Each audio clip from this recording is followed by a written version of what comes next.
Entre o dia 1 de abril até ao dia 30 de junho, decorre a entrega do IRS. A entrega da declaração modelo 3 e dos vários anexos em função das categorias de rendimentos. Neste vídeo vamos falar sobre IRS e vamos falar sobre 5 tipos de taxas no IRS, nomeadamente o que são as taxas de retenção na fonte, as taxas gerais, as taxas liberatórias, as taxas especiais e, por fim, as taxas de tributação autónoma. São vários tipos de taxas, vamos ver de uma forma geral o que é que significam e em que é que se traduzem estas mesmas taxas do IRS. Quero começar por lhe agradecer o facto de estar a visualizar este vídeo. Sejam muito bem-vindos à Certform Escola de Formação Prática.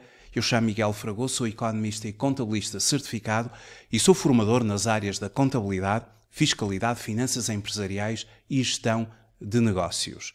A temática que hoje vou abordar no vídeo é uma temática amplamente desenvolvida em vários dos cursos práticos que ministro na Certform. Para conhecer a oferta formativa da Certform, pode consultar o site certform.pt e logo na primeira página vai encontrar o calendário da formação, onde temos as datas de início dos cursos que em breve terão o seu início. Para saber informações detalhadas sobre os programas de formação em e-learning e live streaming, encontrará todas as informações sobre os cursos ministrados na forma e-learning, cursos ministrados a partir da plataforma e-learning da Certform. Uma vez feita a sua inscrição num curso ministrado em e-learning, tem acesso às credenciais, pode imediatamente iniciar o seu percurso formativo e fazê-lo ao seu ritmo e de acordo com a sua disponibilidade. Temos também uma ampla oferta formativa em live streaming. Em live streaming com sessões em tempo real. E aqui temos as datas de início no calendário de formação e sempre que quiser mais informações sobre os vários cursos de formação profissional que temos, poderá pedir ou solicitar a partir do geral@certform.pt ou dos contactos associados no site da Certform Escola de Formação Prática. Neste vídeo vou falar então sobre as taxas que estão previstas para o IRS. E vamos começar pelas chamadas taxas de retenção na fonte. Antes de tudo, como eu comecei por referir no início deste vídeo, do dia 1 de abril até ao dia 30 de junho decorre o prazo para entregar a declaração do IRS. Ao longo do ano anterior, muitos sujeitos passivos já fizeram adiantamentos do IRS por conta do valor que vai ser calculado no fim pela autoridade tributária depois da entrega da tal declaração modelo 3, que vai ser entregue, como já referido, do dia 1 de abril até ao dia 30 de junho.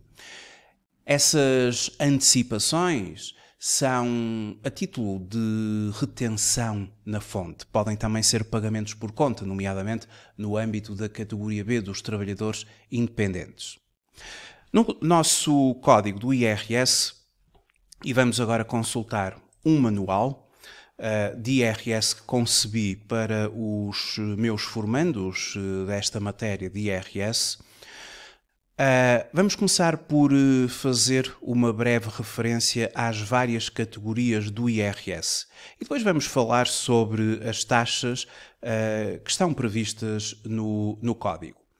Categorias de IRS. As categorias de IRS que estão previstas no código são as seguintes. Nós temos a categoria A, de rendimentos do trabalho dependente. A categoria A é aquela que se aplica a quem tem rendimentos que decorrem da existência de um contrato de trabalho, de uma relação jurídico-laboral. Depois temos os rendimentos da categoria B, que são os rendimentos empresariais e profissionais, nomeadamente os chamados recibos verdes, estão aqui na categoria B, nos rendimentos profissionais, ao nível da prestação de serviços, mas também são rendimentos decorrentes do exercício de uma atividade comercial, industrial, agrícola, etc. o segmento dos rendimentos empresariais e o segmento dos rendimentos profissionais faz parte então da categoria B. Quem tiver rendimentos nomeadamente de juros, dividendos, lucros, entre outros, terá os chamados rendimentos da categoria E, os rendimentos de capitais. Os senhorios, por exemplo, que têm rendimentos provenientes de rendas, vão ter os chamados rendimentos prediais da categoria F. Quem vender uma casa, quem vender ações, por exemplo, quem vender partes sociais ou participações de sociedades, terá mais ou menos valias decorrentes dessas operações e esses rendimentos são enquadrados na categoria G, os rendimentos patrimoniais das mais ou das menos valias. E todos aqueles que têm pensões de reforma, de velhice, invalidez, sobrevivência, até as pensões de alimentos, obtêm os chamados rendimentos da categoria H, as pensões. Ora, alguns destes rendimentos, obrigatoriamente, ao longo do ano, são objeto de antecipações, pela tal via das retenções na fonte.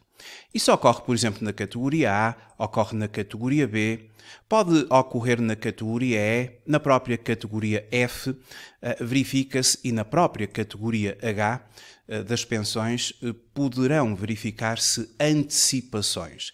Quem tem, por exemplo, rendimentos da categoria A, sabe muito bem que todos os meses, quando tem o seu recibo de vencimento, haverá um conjunto de rendimentos do trabalho dependente ilíquidos ou brutos, mas depois incide o IRS, o imposto retido na fonte, e vai ter ali um valor a descontar mensalmente aos seus rendimentos brutos para transformar aquilo que são os rendimentos brutos no valor líquido que a entidade patronal lhe vai pagar. Isto são as retenções na fonte, nomeadamente do trabalho dependente da categoria A. E para as retenções na fonte do trabalho dependente da tal categoria A, estabelece todos os anos o Ministério das Finanças as chamadas taxas de retenção na fonte. São as taxas que se aplicam aos residentes, quem tiver rendimentos do trabalho dependente, e as entidades patronais aplicam estas taxas de acordo com os dados familiares, pessoais de cada trabalhador. Se é não casado, sem dependentes ou casado dois titulares, a entidade patronal aplica, por exemplo, a tabela 1 todos os meses, de forma a aplicar uma taxa ao rendimento e assim fazer a tal retenção na fonte que a entidade patronal, através do mecanismo da substituição tributária, entregará também mensalmente às finanças, sempre até ao dia 20 do mês seguinte. As tabelas de retenção na fonte são assim aplicadas aos trabalhadores dependentes, nomeadamente aos residentes e também aos próprios pensionistas. Quem tem rendimentos de pensões, o Estado, nomeadamente ao pagar as pensões, aplica também às pensões, a partir de um determinado valor, o mecanismo de retenção na fonte, de forma a que também o pensionista antecipe um determinado valor de IRS. Ora, as retenções na fonte, ou as taxas de retenção na fonte, são meras antecipações do imposto. Elas aplicam-se, por exemplo, também na categoria B dos trabalhadores independentes, quem passa um recibo verde, por exemplo, e já ultrapassou em 2024 o montante de 14.500 euros de rendimentos. Este valor será 15.000 em 2025, 15.000 euros em 2025. Quem ultrapassou estes montantes, ou quem vier a ultrapassar, terá de fazer uma retenção na fonte, no recibo verde, quando emite um recibo, nomeadamente uma entidade com contabilidade organizada. E, por exemplo, se for um prestador de serviços, a retenção na fonte que se aplica é à taxa de 25%. E tudo o que seja retenções na fonte tem a ver com um mecanismo de antecipação, de adiantamento. por conta daquilo que a autoridade tributária vai fazer no fim, quando nós entregarmos a nossa declaração modelo 3 e os respectivos anexos.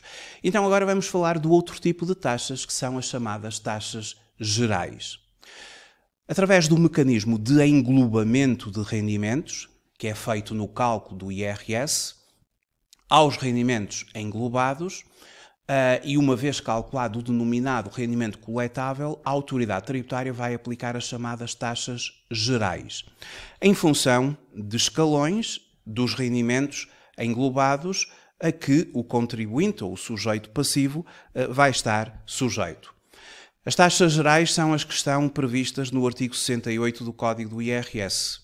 A generalidade dos portugueses residentes vão ver os seus rendimentos englobados, por fim, tributados às chamadas taxas gerais. Esta é a tabela prática das taxas gerais e temos, por exemplo, um rendimento coletável até 7.479, será tributada à taxa geral de 14,5%, entre 7.479 até 11.284, 21%, e vamos assim, de forma progressiva, até rendimentos superiores a 78.834, rendimentos coletáveis, ou seja, depois de ter sido feito o englobamento dos rendimentos e de ter sido aplicado o quociente familiar 2, caso tenha havido opção pela entrega conjunta do IRS do casal, a taxa de 48%, e depois temos ainda uma taxa adicional de solidariedade prevista no artigo 68 do Código do IRS, 68A do Código do IRS, que é uma taxa adicional às taxas gerais para quem tiver rendimentos de mais de 80 mil euros até 250 mil euros, para além dos 48%, terá uma taxa de 2,5% a partir de 80 mil euros e, quando superior a 250 mil euros, de 80 mil a 250 mil, adicional de 2,5%, e o que vai acima de 250 mil, adicional de 5%, em relação à tal taxa de 48% a que estas pessoas estão sujeitas, porque são os que ultrapassam este rendimento coletável. Estas são as taxas gerais e são as taxas definitivas. Ou seja, são as taxas que a autoridade tributária aplica no final, no cálculo, quando nós, por exemplo, na entrega da declaração modelo 3, fazemos o simulador, com a curiosidade de saber o que é que ainda vamos ter de pagar, o que é que eventualmente vamos receber. Estas são as taxas que vêm a título definitivo, se bem que as tais retenções na fonte que foram feitas ao longo do ano vão funcionar como uma dedução. E, portanto, se eventualmente pela aplicação destas taxas resultar um determinado valor, esse valor é comparado com as tais retenções na fonte que fizemos ao longo do ano, e se elas forem superiores ao que resulta da aplicação destas taxas, vamos ter IRS a receber. Se forem inferiores, vamos ter IRS a pagar. Mas as retenções na fonte serão sempre deduzidas na parte final do cálculo. As taxas gerais aplicadas aos residentes são assim usadas pela autoridade tributária para calcular o imposto final, e as retenções na fonte foram antecipações por conta do imposto final, tendo a autoridade tributária de devolver a diferença caso as retenções na fonte tenham ultrapassado o valor aplicado no fim pelas tais taxas gerais. Agora vamos falar sobre as taxas liberatórias, as taxas especiais e, por fim, as taxas de tributação autónoma.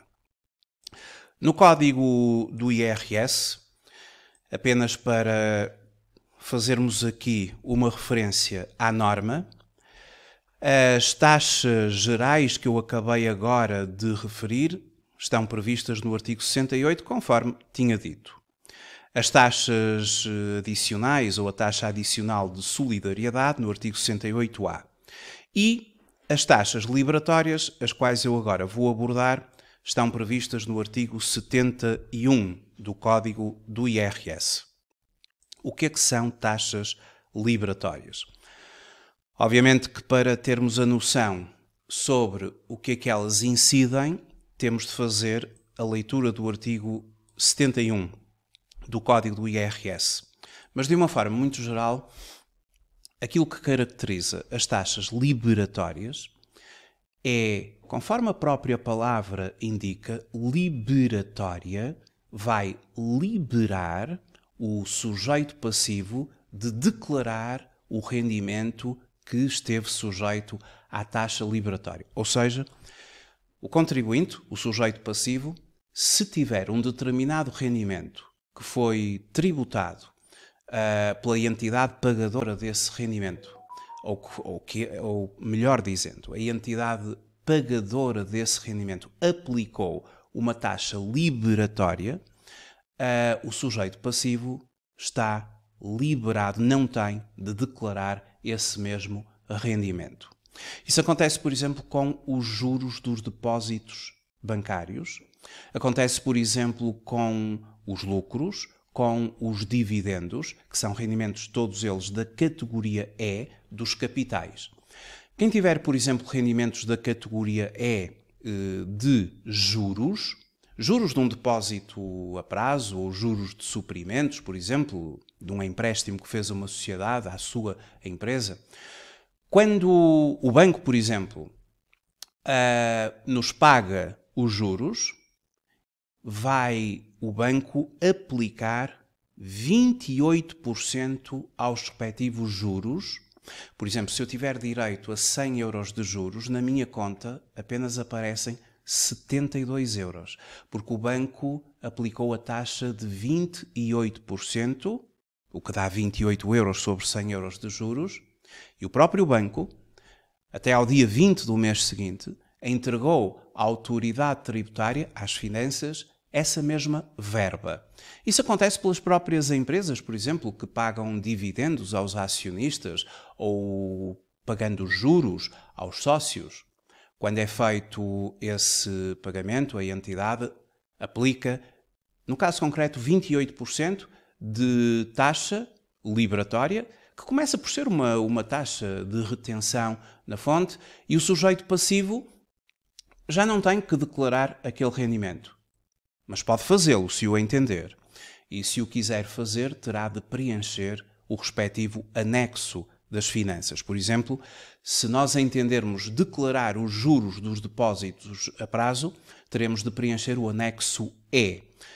Se não preenchermos, a relação tributária está por ali extinta, porque o banco já entregou o valor do imposto às finanças. Todavia, se nós entendermos declarar esse rendimento, a autoridade tributária vai englobar esse rendimento aos restantes rendimentos objeto de englobamento e vai aplicar a esse mesmo rendimento uma taxa final do artigo 68 do Código do IRS. As tais taxas do artigo 68. E aquela taxa liberatória que o banco aplicou funciona como uma retenção na fonte. Declaramos o rendimento, declaramos o valor retido na fonte, no caso concreto, a tal taxa liberatória de 28%, e ela passa por funcionar também como um adiantamento. E depois, eventualmente, teremos de pagar a diferença se cairmos num escalão superior, ou podemos vir a ter uma devolução caso estejamos enquadrados num escalão inferior à tal taxa liberatória. Todavia, aquilo que caracteriza a taxa liberatória é de liberar o sujeito passivo de declarar o rendimento. Não é obrigatório declará-lo, e a relação tributária extinguiu-se dessa forma a quando da aplicação da taxa liberatória no ato da disponibilização ou do pagamento do tal rendimento. Agora vamos falar sobre taxas especiais. As taxas especiais obrigam sempre o sujeito passivo a declarar o rendimento. Só que o sujeito passivo pode optar por não englobar aquele rendimento, ou seja, não sujeitar aquele rendimento às tais taxas gerais do artigo 68 e, em alternativa, ao não englobar esse rendimento, a autoridade tributária vai aplicar uma taxa especial sobre esse mesmo rendimento. E tudo se baseia na chamada economia fiscal, ou seja, se existem duas possibilidades, se existem duas alternativas, o sujeito passivo deve seguir aquela possibilidade que lhe vai permitir ter menos imposto com base na norma. Vejamos alguns exemplos de situações de taxas especiais. Por exemplo, temos logo no anexo A um exemplo da aplicação de uma taxa especial. Quem tiver rendimentos de pensões de alimentos, que são rendimentos da categoria H, vai declarar estes rendimentos no anexo A e vai declarar numa das linhas do quadro 4, definindo o código 405, pensões de alimentos, o respectivo titular e o rendimento da pensão de alimentos que recebeu. E neste âmbito, a autoridade tributária faz a seguinte pergunta: se declarou pensões de alimentos com o código 405, opta pelo seu englobamento? E aqui está a autoridade tributária a perguntar. Isto acontece sempre quando existe a possibilidade de não englobar e de ter acesso a uma taxa especial. Se dissermos sim, opto pelo seu englobamento, as pensões de alimentos vão estar sujeitas a uma dedução específica de 4.104 euros, como as pensões de forma geral estão, formando-se o chamado rendimento líquido da categoria H. Esse rendimento líquido vai ser englobado aos restantes rendimentos e tendo sido a opção do englobamento, não é?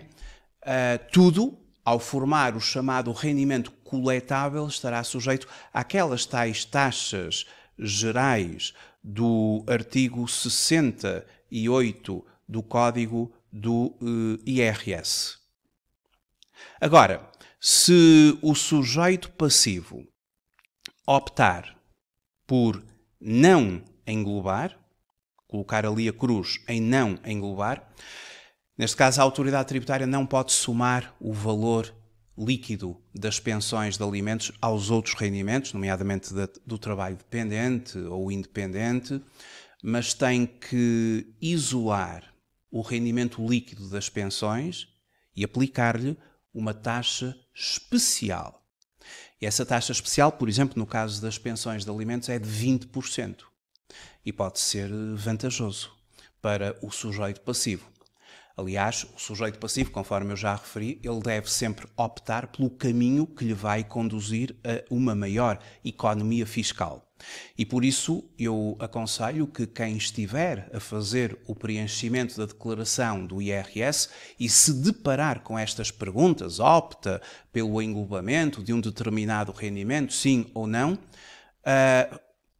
utilize o simulador que nós temos no Portal das Finanças para ver aquilo a que conduz a um melhor resultado em termos de IRS. O simulador é uma ferramenta que deve ser utilizada. Mas esta pergunta, ela vai também surgir, por exemplo, no âmbito da categoria dos prediais. Os senhorios que têm rendimentos de prediais têm de preencher o anexo F. E quando se está a preencher o anexo F, um pouco mais à frente, depois de serem declarados os rendimentos de prediais, as rendas e as despesas inerentes do senhorio, no próprio anexo F, já um bocadinho mais à frente no anexo, na informação complementar do quadro 6, as finanças voltam a perguntar se opta pelo englobamento dos rendimentos indicados nos quadros ora aqui identificados. E o senhorio vai dizer sim ou não. Se o senhorio disser sim, a autoridade tributária vai pegar nos rendimentos prediais, os rendimentos líquidos prediais, ou seja, as rendas menos o conjunto de despesas consagradas como dedução específica, e vai adicionar aos rendimentos que são também objeto de englobamento, formando-se o chamado rendimento coletável, e tudo ficará sujeito às taxas do artigo 68, em função depois do escalão onde será enquadrado. Se porventura o senhorio colocar a sua resposta no não quero englobar, então a autoridade tributária já não pode somar os rendimentos prediais aos restantes e já não pode aplicar ao conjunto as tais taxas do artigo 68. Mais uma vez, os rendimentos prediais ficam separados e a própria autoridade tributária vai aplicar sobre o rendimento líquido dos rendimentos prediais uma taxa especial. Como eu disse, as taxas especiais obrigam sempre a declarar o rendimento. A opção é feita na própria declaração ao dizer não opto pelo englobamento. E no caso dos prediais, regra geral, a taxa especial que se aplica é de 28%. Mas pode haver várias reduções destas taxas em função dos contratos de arrendamento à habitação, nomeadamente a habitação que, em função do tempo do contrato de arrendamento, vai beneficiar o senhorio. Ele tem que ver quantos anos é que o contrato de arrendamento foi celebrado, por quantos anos foi celebrado, e em função desse tempo estabelece o artigo 72 do Código do IRS uma série de possibilidades de reduções das taxas especiais a aplicar aos prediais. Isto terá de ser visto, nomeadamente, no artigo 72, números 3, 4, 5 do Código, onde há efetivamente reduções às taxas ou à taxa especial em função da duração do contrato de arrendamento.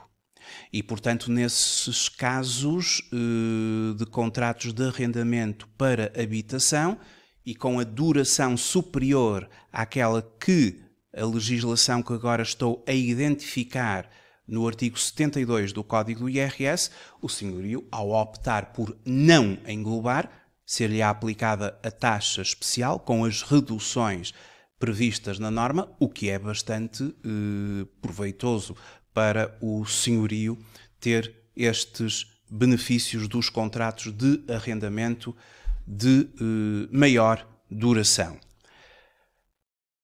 Outra situação em que podemos ter a questão da escolha pelas taxas especiais acontece na categoria G, que é a categoria das mais-valias, nomeadamente para quem compra e vende ações ou partes sociais. Quem está a preencher o quadro 9, por exemplo, a alienação onerosa de partes sociais e outros valores mobiliários, nomeadamente venda de ações. Aqui estamos a falar das mais-valias e quando se está a preencher este quadro número 9, que pertence ao anexo G das mais-valias, também na parte final, a autoridade tributária faz novamente a mesma pergunta. Ou seja, opta pelo englobamento dos rendimentos incluídos neste conjunto de quadros. E nós vamos dizer sim. E se dissermos sim, já sabemos qual é a regra. Aquele rendimento da mais-valia vai ser objeto de englobamento, as restantes categorias de rendimentos objeto de englobamento, e tudo junto forma o rendimento coletável que obedecerá às taxas do artigo 68 em função do escalão onde o sujeito vai ser enquadrado. Caso se opte pelo não englobamento do respectivo rendimento, ou seja, a cruz seja colocada no não, aí a autoridade tributária forçosamente vai aplicar sobre aquele rendimento, de forma isolada, uma taxa especial, que no caso aqui das ações e das partes sociais, essa taxa especial é de 28%. Portanto, há sempre que verificar o que é melhor na perspectiva de economia fiscal, porque temos aqui dois caminhos: englobamento sempre a cair nas taxas gerais do artigo 68 e as taxas especiais que poderão eventualmente ser mais favoráveis. Vai depender da comparação e, mais uma vez, refiro, é importante fazer a simulação considerando as duas possibilidades e verificando aquela que nos oferece maior economia fiscal. Ainda de referir que, por exemplo, quem tem rendimentos de juros, de dividendos, de lucros, esses rendimentos são considerados rendimentos da categoria E. Eu gostaria, relativamente aos rendimentos da categoria E, gostaria de referir o seguinte. Nomeadamente, os rendimentos de lucros e dividendos, em que há uma vantagem em englobá-los, uma vez que, quando englobados, estes rendimentos usufruem de um benefício, ou seja, quando temos rendimentos de capitais e fazemos opção pelo seu englobamento, isto obriga-nos a preencher o anexo E dos capitais, 50% dos lucros ou dividendos pagos por pessoa coletiva sujeita e não isenta do IRC residente em Portugal ou na União Europeia, quando englobados. Ou seja, para usufruirmos de uma redução de metade ou de um benefício de consideração apenas de metade dos lucros ou dividendos, 50%, teremos de os englobar. Também ainda gostaria de referir que quando numa determinada categoria de rendimento, por exemplo, na F, ou na E, ou na G, se opta pelo englobamento dos rendimentos dessa categoria, todos os rendimentos dessa categoria têm de também ser englobados. Não se pode estar a fazer na mesma categoria a escolha, vou englobar este, não vou englobar aquele, não. Se eu decido englobar um determinado rendimento da categoria E, se eu tiver outros rendimentos dessa mesma categoria, todos eles têm de ser englobados. E o mesmo acontece também para a própria categoria G. Entre categorias distintas pode haver opções distintas, mas dentro da mesma categoria a opção tem que ser a mesma. Bom, por fim vamos falar sobre as tributações autónomas. O que é que são as taxas de tributação autónoma no IRS? Para concluir.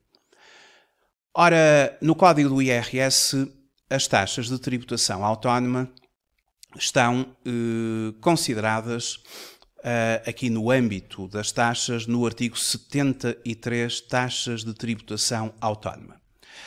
As taxas de tributação autónoma são taxas que se aplicam, como a própria norma refere, autonomamente sobre determinadas despesas ou encargos. Estas taxas são especialmente aplicadas aos rendimentos da categoria B, rendimentos profissionais e empresariais, e muito particularmente àqueles que têm uma contabilidade organizada. Ou seja, este artigo 73 do Código do IRS, taxas de tributação autónoma, estabelece um conjunto de taxas que vão ser aplicadas a determinadas despesas, desde despesas não documentadas, passando, por exemplo, com encargos com viaturas ligeiras de passageiros, motos e motociclos, e estas taxas, elas aplicam-se com grande amplitude, aqui do artigo 73, a quem tem rendimentos do trabalho independente, categoria B, rendimentos empresariais e profissionais, e que tenha uma contabilidade organizada. Porque excluem-se aqui deste artigo 73, nomeadamente o que diz respeito ao número 2, 7, 10 e 11, não a todas, mas a uma boa parte delas, os sujeitos passivos que estejam abrangidos pelo regime simplificado. Bom, regra geral, então, as taxas de tributação autónoma são taxas de IRS que se aplicam a despesas, a encargos. Por exemplo, sobre despesas não documentadas aplica-se uma taxa de 50%. Sobre os encargos relacionados com despesas de representação e viaturas ligeiras de passageiros com valor de aquisição inferior a 20 mil euros, aplica-se uma taxa de 10%. Todos os encargos relativos a automóveis ligeiros de passageiros ou mistos com valor de aquisição seja igual ou superior a 20 mil euros, uma taxa de 20% sobre todos os encargos que com a viatura tenha sido efetivamente incorridos, desde seguro, combustíveis, aparcamentos, manutenção, reparação da viatura. Todo o conjunto de encargos paga 20% para viaturas cujo valor de aquisição seja igual ou superior a 20 mil euros, mas o importante aqui é efetivamente analisar este artigo 73 e verificar quais as tais taxas de tributação autónoma que estão previstas fundamentalmente para quem tem rendimentos da categoria B e, como eu acabei de referir, um grande espectro destas tributações aplica-se especialmente àqueles que usufruem da categoria B, mas que têm uma contabilidade organizada, ou seja, apresentam o anexo C, os rendimentos da categoria B em regime de contabilidade organizada. É um anexo onde as próprias despesas que vão estar sujeitas à tributação autónoma terão de ser declaradas no quadro 10 deste anexo C, rendimentos da categoria B, aos quais se aplica a contabilidade organizada, quer de forma obrigatória, quer por opção. E temos aqui, neste quadro 10, o conjunto de todas as despesas, de todos os encargos que estão sujeitos à tributação autónoma e as respectivas taxas de tributação autónoma. Estas são as taxas sobre as quais o IRS versa. Falamos assim das taxas de retenção na fonte, das taxas liberatórias, das taxas especiais, das taxas gerais e das taxas de tributação autónoma. E, portanto, em termos já finais e para resumir, digamos que os sujeitos passivos, eles fundamentalmente têm de fazer opções. É preciso que essas opções sejam feitas com conhecimento, de forma a que os sujeitos passivos possam usufruir de economia fiscal e sempre na base legal. Por isso, quando estiver a preencher o seu IRS, a sua declaração modelo 3, e surgirem as tais questões que eu aqui fui referindo ao longo deste vídeo, nomeadamente quando a autoridade tributária pergunta se quer optar ou não por este ou aquele rendimento, utilize o simulador para ver qual o caminho que lhe oferece maior economia fiscal. Muito obrigado por ter assistido a este vídeo. Até uma próxima oportunidade. Até breve.